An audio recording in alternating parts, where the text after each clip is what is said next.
Have you ever stopped to ask yourself, what am I really falling for?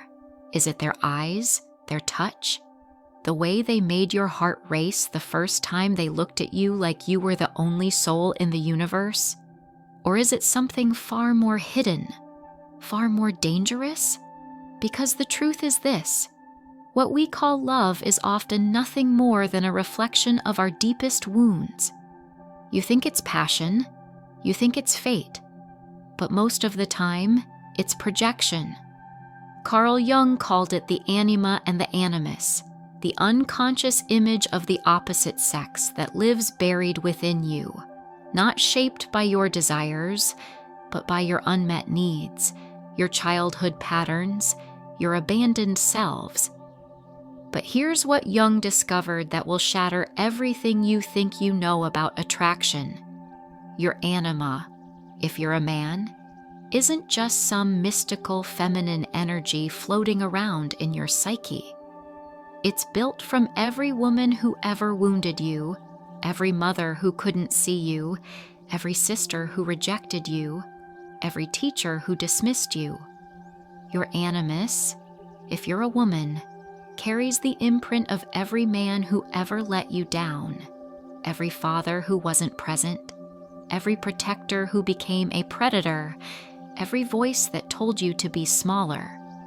So when you meet someone who feels like home, ask yourself, what kind of home are you remembering? Because Jung warned us, we are attracted to what completes us, but also to what destroys us. You don't fall in love with a person. You fall in love with what they awaken inside of you, the part of you you've disowned, or desperately long to reclaim. You're not seeing them. You're seeing your shadow in disguise. That person who makes your heart skip, they're probably carrying the exact energy you rejected in yourself years ago. The bad boy attracts the woman who buried her rebellion. The fixer attracts the man who abandoned his own brokenness. The unavailable one attracts those who learned love means longing. That's why you ache so deeply.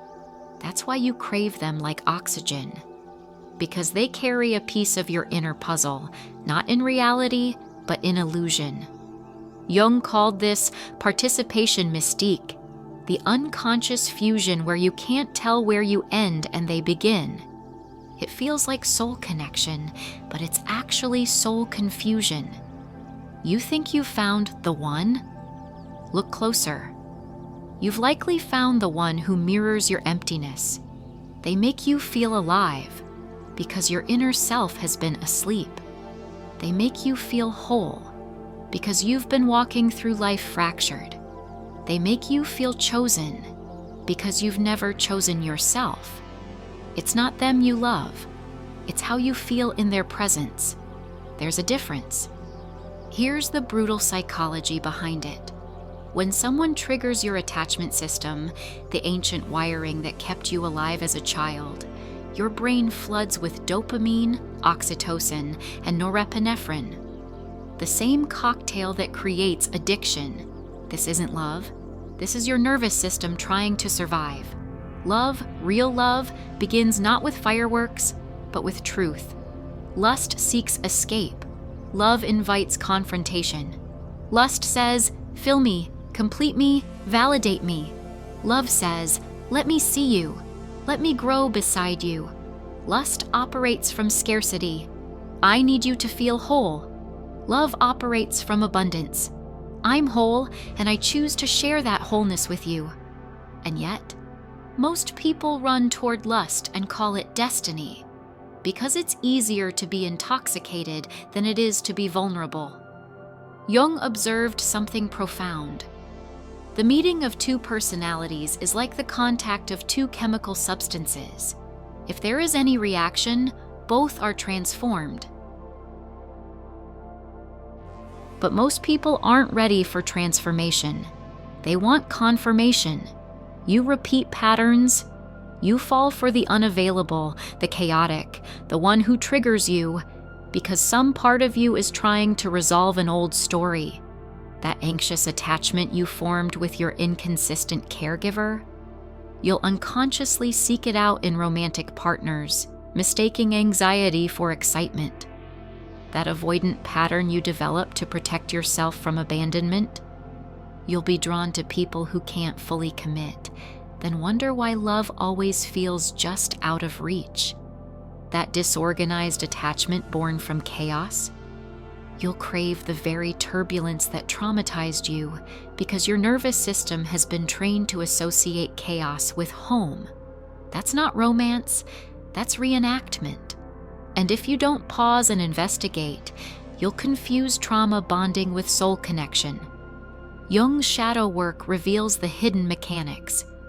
Your shadow isn't just the bad parts of you. It's everything you were told was unacceptable. Your anger, your neediness, your wild creativity, your fierce boundaries, your tender vulnerability.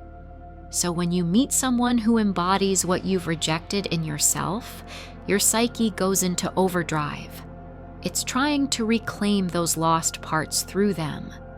The woman who was taught to be nice falls for the man who says exactly what he thinks. The man who was shamed for his emotions falls for the woman who feels everything deeply. The person who learned to be invisible falls for the one who commands every room. But here's the trap. You can't reclaim your wholeness through another person.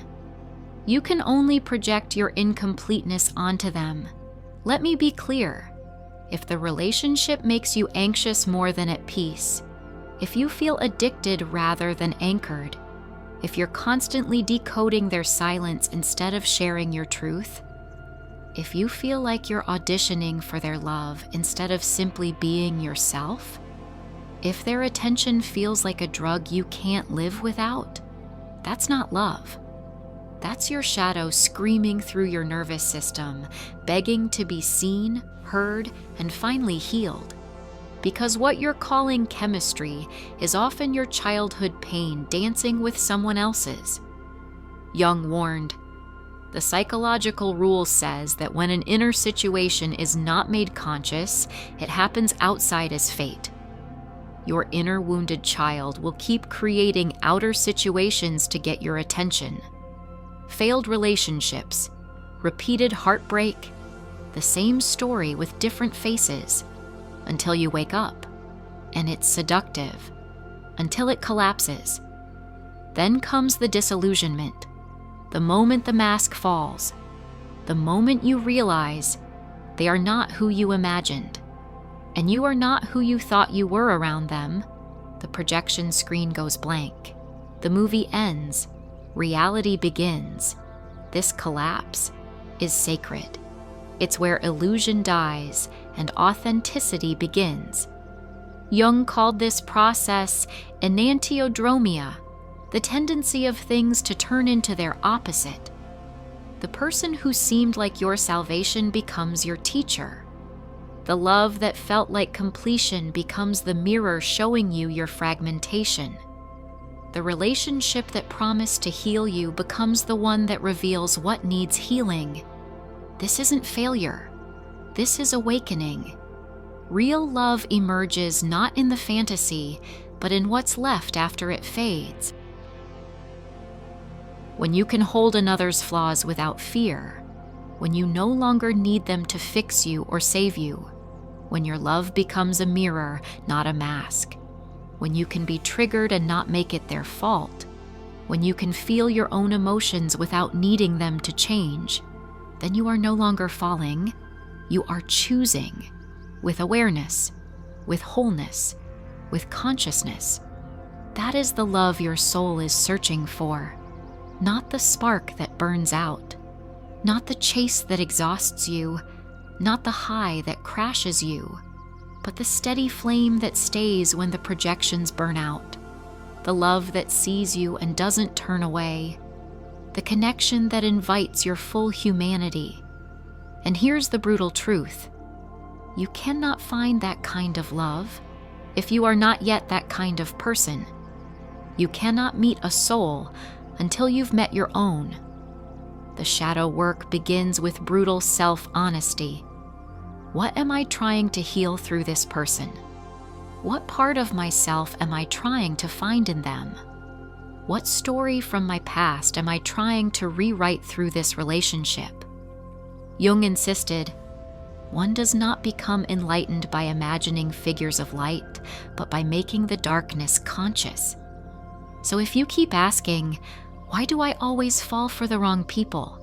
Why does love always hurt me? Why do they leave? Why do I feel crazy in relationships? Why can't I find someone who truly sees me? It's time to stop asking about them and start asking, what part of me still believes love must be earned through suffering? What part of me is addicted to the chase because stillness feels like death? What part of me confuses intensity with intimacy? What part of me would rather feel pain than feel nothing? Because when you heal that part, you stop chasing love and start attracting truth. You stop craving the ones who make you beg and start aligning with the ones who make you breathe. You stop performing for love and start being worthy of it. This isn't about blaming your past. It's about breaking its spell. Jung said, until you make the unconscious conscious, it will direct your life and you will call it fate. So make it conscious. Key questions for shadow integration. Am I falling for who they are or who I want them to be? Do I know them? Or do I just recognize the feeling they give me, a feeling I've been missing for years? Am I connecting or am I performing? What wound in me is this person touching? What disowned part of myself do they represent? What would I lose if I stopped needing them to complete me? Because if you're performing, you'll never feel safe. And if you're hiding, you'll never feel seen. The path to authentic love, true love, requires all of you. Not the version you curate, but the version you've tried to bury. It requires your softness and your strength, your silence and your voice, your sadness and your joy, your certainty and your doubt, and most of all, it requires your shadow. Bring it. Bring all of you, because anything less will collapse under the weight of your craving. Jung's final wisdom: the privilege of a lifetime is to become who you truly are. Not who you think you should be to be loved, not who they need you to be to stay, but who you actually are beneath all the conditioning, all the wounds, all the masks. So next time your heart races, pause. Look again. Ask again. Is this love, or is it a mirror? Is this connection, or is it projection? Are you ready to meet the person behind the reflection? Are you ready to be that person yourself? If the answer is yes, then stop falling. Start waking up. Your shadow is not your enemy. It's your wholeness, waiting to be reclaimed.